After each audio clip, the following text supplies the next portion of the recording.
Okay, this is a little talk of the family. I think we need to sit down and have a little discussion.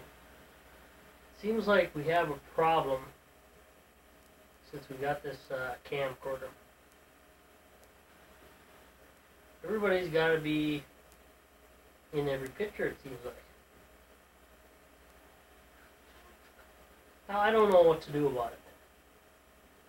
I've thought about it a little bit. What I should really do. I think we just need to have a few filming sessions to get everybody's camera-itis out of the way. So they don't have to, when we're taking a picture, jump in the camera. Every time I'm talking to one person, someone doesn't have to come jumping through the picture.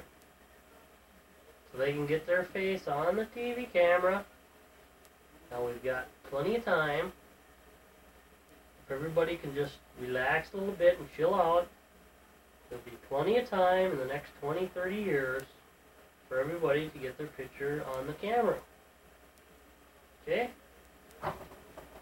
Well, then let's go to a few happier moments. Now that I chewed you out.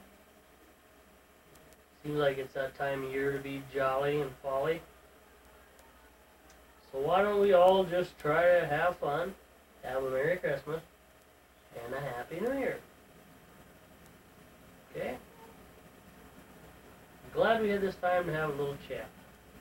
Thank you.